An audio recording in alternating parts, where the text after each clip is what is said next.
Hi, I'm Andrew Armstrong and welcome to the back office. I'm not going to go through these, but yeah, some of you have been trying to find these and you can't on eBay. So I thought I'd just show you real quick what this one's called. It's called Shabba, Mr. Loverman. Shabba! Ooh, bit shiny. And this is the LE203L and this is the LE206L. So I don't know if that's going to help you in your quest on Amazon or wherever you're looking. But today's thing is this fine piece of jewellery.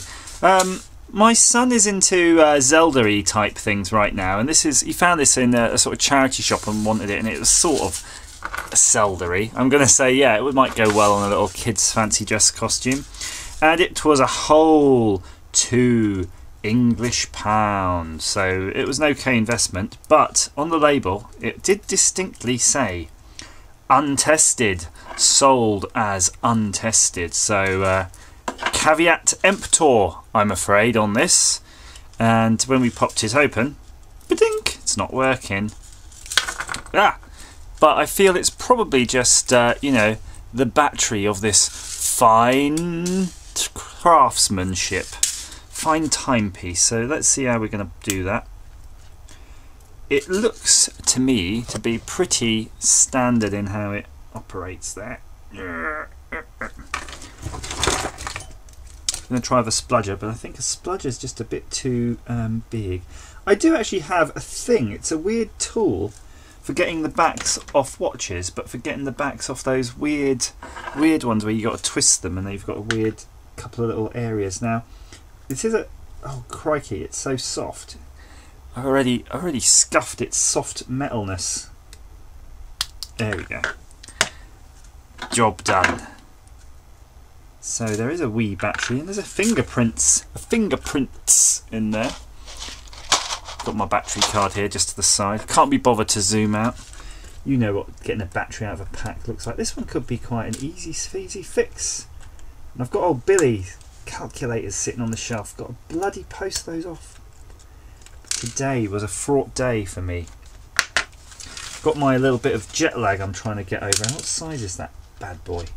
A 3, so I'm thinking it's looking a bit like an AG4. So I'm just going to extract an AG4 from the card that you can't see off camera. We're going to see what they look like. Yeah, looks pretty close to me. So yeah, I had to sort of duck into London town and do a bunch of stuff and get back in a sort of very narrow band of time, and it was kind of awkward, but I did it. Now that new battery does seem to be a bit loose in there. It's not quite the tight fit of the old one, but I just wanted to get this carrier in because it might be good enough. Good enough is all we want. Oh, I don't see a tick. No. I wonder if those fingerprints are someone sort of attempting to fix this. Oh, my dinner's on the table. I was hoping this would be a 2-minuter, but not to worry. I think we'll have another go. So my initial worry is this looseness. Right, let's see if there's a way of tightening up these tangs. Sometimes you just got to check with these batteries. They just could be crappy, even though they're new, inverted commas. They're just maybe rubbish. It has happened quite a few times in the past. I'm just going to bend this little thing over. Risk breaking it.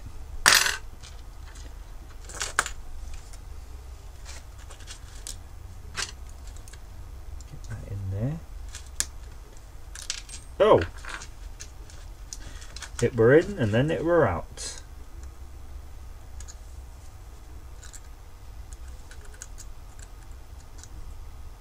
The weird thing about this is how that mechanism just sort of floats around. So there's like quite a lot of movement there, but I think the dial moves as well. It's not like it's putting strain on the hands. I can't see that any movement in the gear on the back of the mechanism here though. Still can't. Let's pop the back on anyway.